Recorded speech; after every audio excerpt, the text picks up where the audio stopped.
Good morning, students. As you know, in last class we have discussed about the provisions related to minor, and the main topic was legal provisions related to contractual capacity. Students, please थोड़ा सा ध्यान से चलेंगे हम इस chapter में, क्योंकि दो चैप्टर 9 और 10 हमारे 16 मार्क्स के हैं। दूसरी बड़ी बात ये कि 16 मार्क्स में हमें लैंग्वेज जो है वो लीगल यूज़ करनी होगी।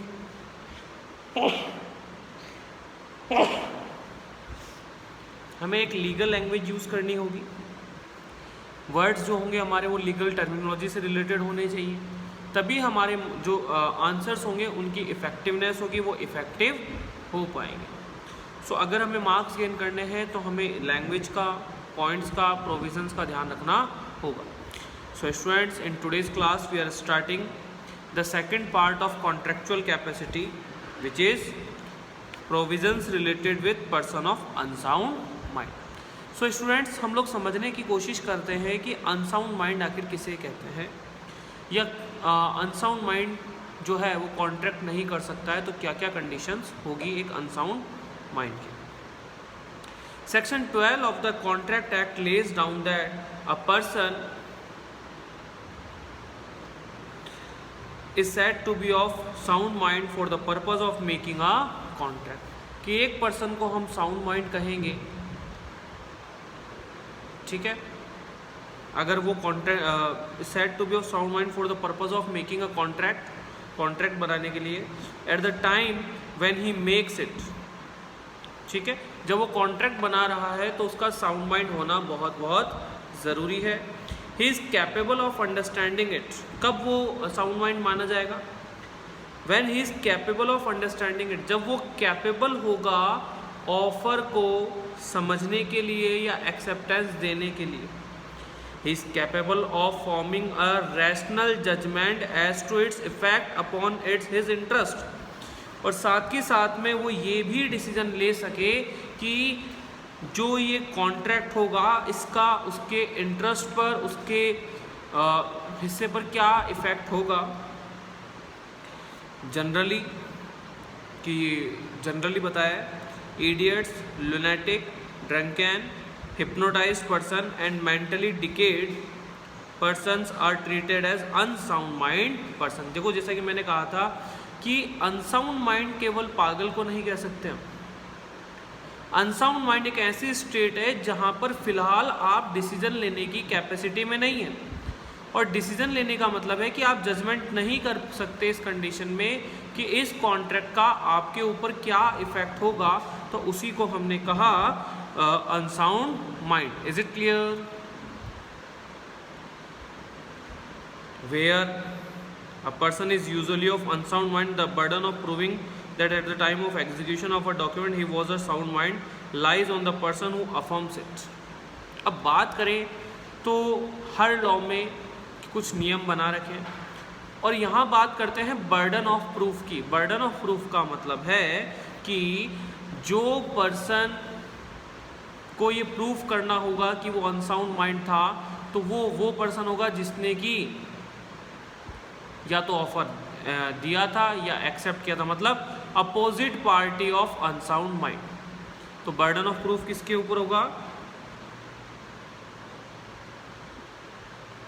Lunatic and idiots can not make a valid contract, they can not be held personally responsible, their property is liable for necessary supplied to them.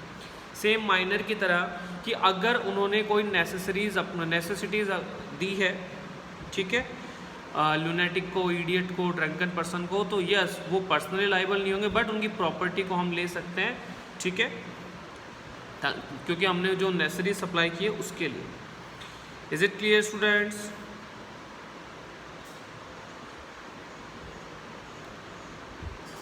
Okay, now next is provision related to person disqualified by law, कि कुछ provisions हमारे disqualification के होंगे।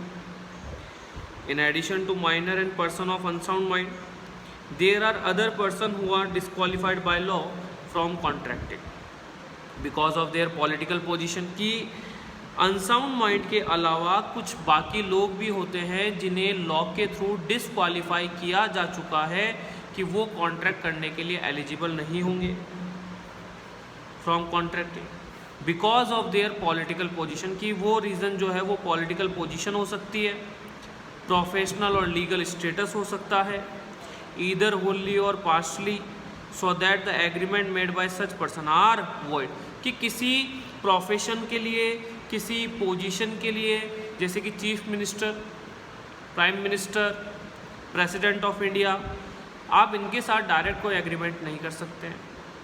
ये क्या कर रखा है, ये स्ट्रिक्टली प्रोहिबिटेड है, तो ये डिस्क्वालीफाइड बाय लॉ है कि अगर आप ऐसों के साथ करते हो तो वो भैया वॉइड रहेगा।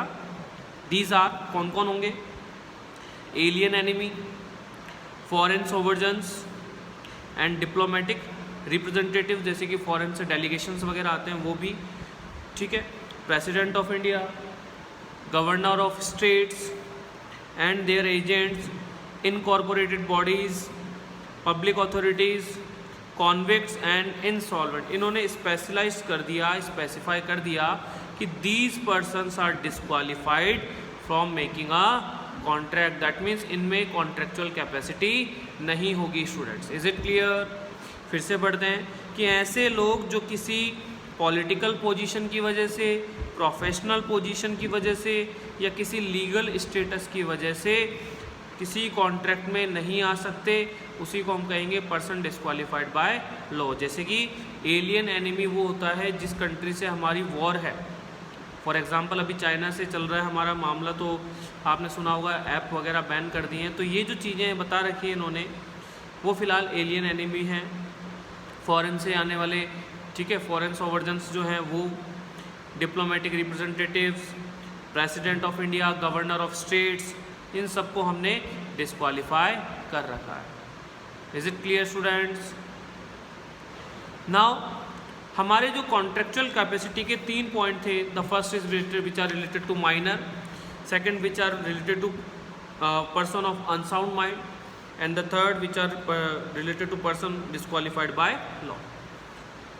सो in today's class we are starting the next provisions which are legal provisions related with free consent. Free consent की जो टर्मिनोलॉजी है वो हमने चैप्टर 9 में पढ़ी है कि एक ऐसी कंसेंट जो बिना किसी कोवर्जन के, बिना किसी अनड्यू इन्फ्लुएंस के, बिना किसी फ्रॉड, मिसरिप्रेजेंटेशन या मिस्टेक के होगी, उसी को हम कहेंगे free consent. Section 13 of the contract act defines consent as, consent को डिफाइन किया है, two or more person are said to be consent when they agree upon the same thing in the same sense. कि एक सीधी सी बात कही कि जो आप कम्युनिकेट करना चाहते हो वही चीज़ सामने वाला जब समझेगा, उसी सेंस में समझेगा, तो और बिना किसी दबाव के समझेगा, तो उसी को हम कहेंगे फ्री कंसेंट।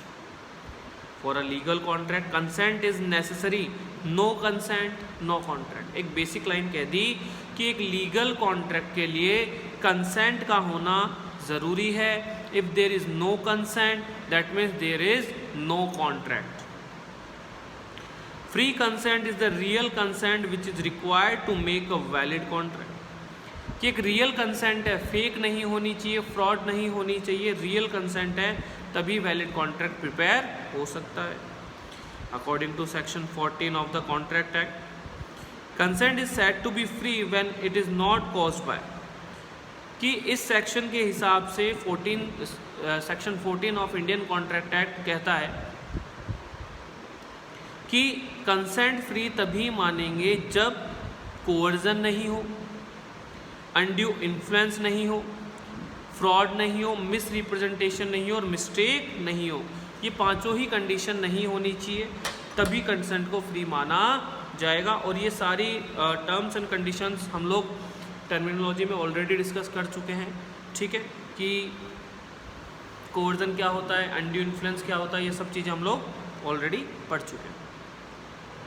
नाउ अब हम बात करने जा रहे हैं, इसका एग्जाम्पल दे रखा है, जय थ्रेटन्स टू किल विजय। जय धमकी देता है विजय को मारने की। If it doesn't agree to sell his car to Jai for ₹25,000। कि अगर आपने ये कार मुझे 25,000 रुपये में नहीं बेची तो मैं आपको जान से मार दूंगा। फियरिंग डेथ, डेथ से डरकर Vijay enters into an agreement with Jay for the sale of his car for ₹25,000 only. This agreement is voidable at the option of Vijay. अब इन्होंने कहा वॉइडेबल होगा। वॉइडेबल क्यों होगा? कि जहां एक पार्टी ने गलती की उसके लिए वॉइड है। जिसने थ्रेटन दी वो तो कोर्ट जा नहीं सकता, लेकिन जिसने मजबूरी में एक्सेप्ट किया उसकी तो कोई गलती नहीं थी, तो उसके लिए वॉइडेबल कॉन्ट्रैक्ट हो गया। समझ में आया? Is it clear? अब हम बात करें इसके कुछ प्रोविजंस को सेक्शंस में बांटा गया है, जैसे कि related to coercion, related to undue influence, ठीक है, रिलेटेड टू फ्रॉड, ये सब में डिवाइड किया गया है, ठीक है। तो अगर हम इन चीज़ों की बात करें तो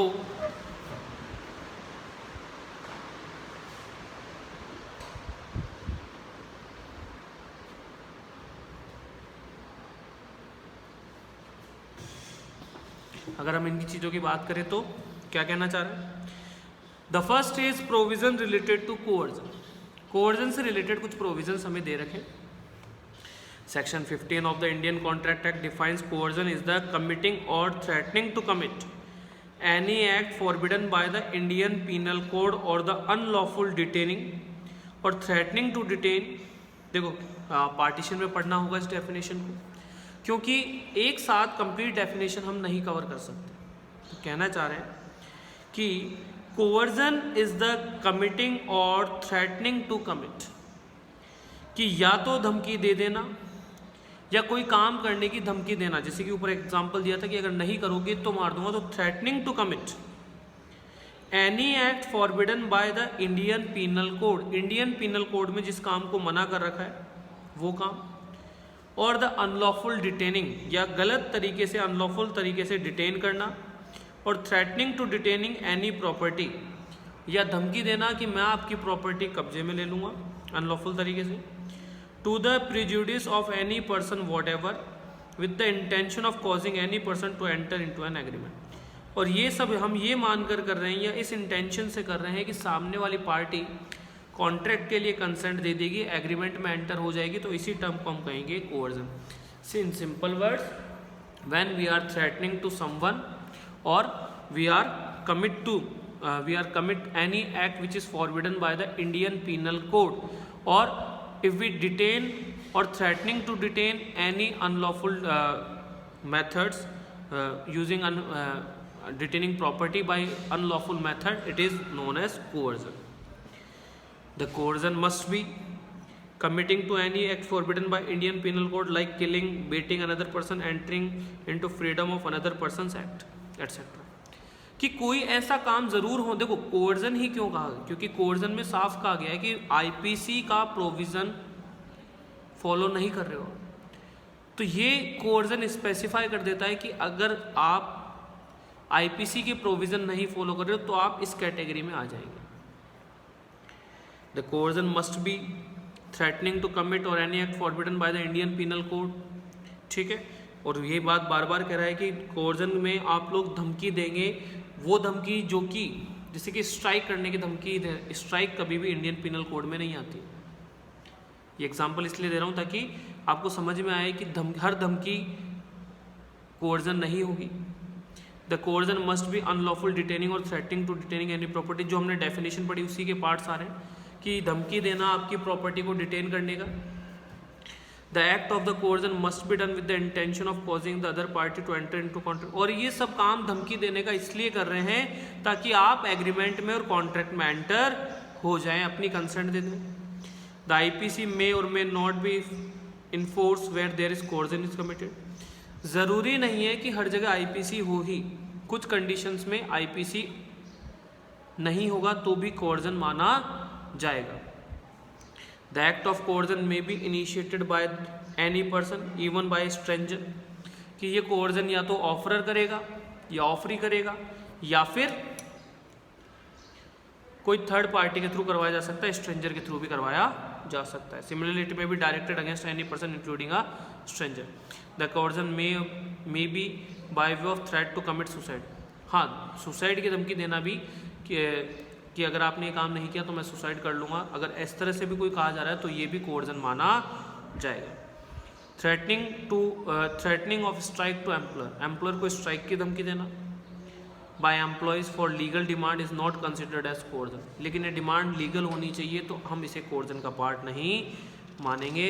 सो आई थिंक आपको ये क्लियर हो चुका होगा कि फर्स्ट पार्ट फ्री कंसेंट का coercion. Still if you have got any doubt related to this topic, you can ask through WhatsApp. Stay home, stay safe. Thank you, students.